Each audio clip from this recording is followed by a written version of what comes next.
Biotox anti-moustique mooy aar mag ak ndaw ci bépp matu-matu yoo am na booy piis ci rido yére ak moustiquaire ak booy diw ci yaram. Val d'Afrique moo leen di may seen journal de la santé.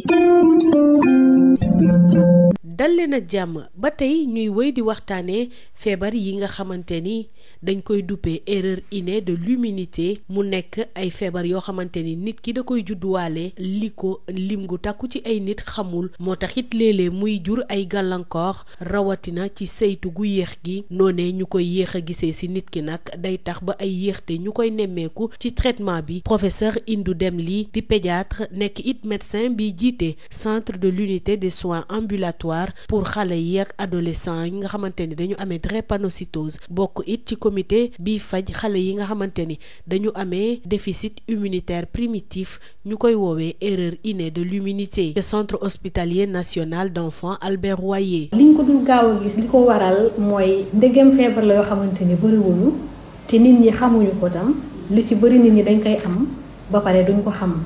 da ngay dégg yenn saa yi nit ki naan la man sama feebar bi wala sama feebaru doom yóbbu naa ko fu nekk mais mënuma xam lan la dafay dem di ñëw di dem di ñëw ñaareel yooyu feebar lay doon. am na suñu bëri sax yoo xamante ni boo demee ci fajukaayu olof yi wala médecine traditionnelle da nga leen cay fekk parce que seen ñi yor feebar yi wala seen waajur dañoo dem ba sonn te amuñu diagnostic feebar yooyu wala amuñu saafara ci feebar yooyu. alors faj bi moom ndegem ay feebaru ndono la bi gën ci faj bi mooy faj ko sa cosaan la mooy li ñuy wax thérapie curative soit greffe de cellules souches hématopoïétiques wala thérapie génique.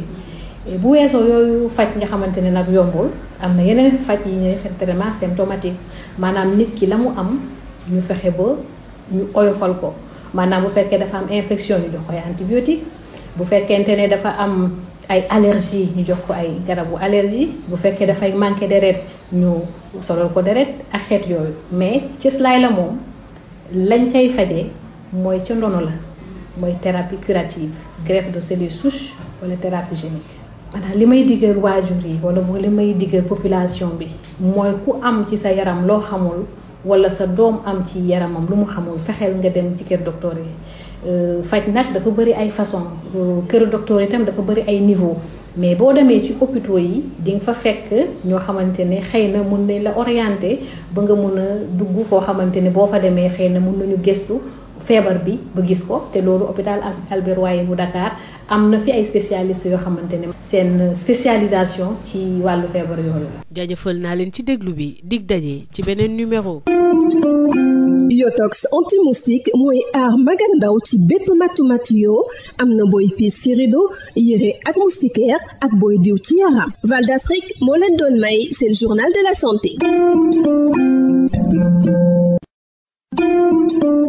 Biotox anti-moustique pour le corps, les vêtements, les rideaux et draps vous protège contre les moustiques chez l'adulte et l'enfant. Val d'Afrique vous offre votre journal de la santé.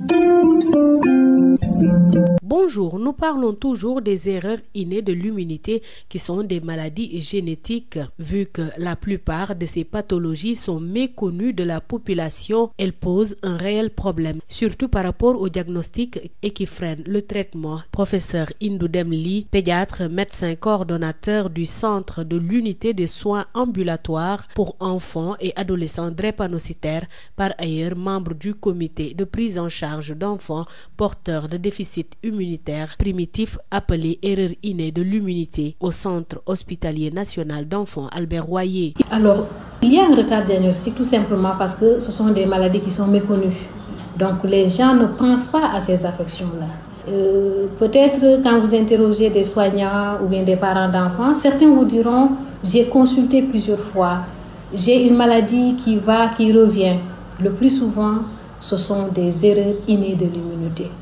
Ce sont des maladies qui sont difficiles à confirmer sur le plan du diagnostic. C'est la raison pour laquelle le diagnostic il est souvent tardif. Et si vous avez la chance d'arriver dans des structures où se fait la prise en charge, les gens peuvent penser à ces affections-là, faire des explorations et confirmer. Et après la confirmation, maintenant, la prise en charge, elle est un peu symptomatique. Alors, vous savez, ce sont des maladies, peut-être il faudrait le dire quand même, ce sont des maladies génétiques. Et la personne, elle naît avec sa maladie. Et puisque la personne naît avec sa maladie, elle est obligée de vivre toute sa vie avec sa maladie. C'est la raison pour laquelle le seul traitement qui peut guérir définitivement, c'est un traitement curatif. Soit pour certaines affections, la greffe de cellules souches hématopoïétiques ou la thérapie génique. En dehors de ces thérapies curatives, le traitement symptomatique, c'est celui qui est proposé. C'est-à-dire l'enfant ou la personne porteuse de ces affections va en consultation régulièrement et reçoit des traitements qui permettent de calmer la maladie. Si l'enfant fait des infections, il va recevoir des antibiotiques. Si l'enfant fait des allergies, il va recevoir des anti-allergiques.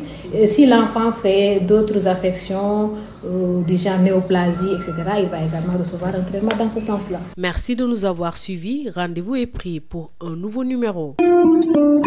Yotox anti-moustique pour le corps, les vêtements, les rideaux et draps vous protège contre les moustiques chez l'adulte et l'enfant. Val d'Afrique vous a offert votre journal de la santé.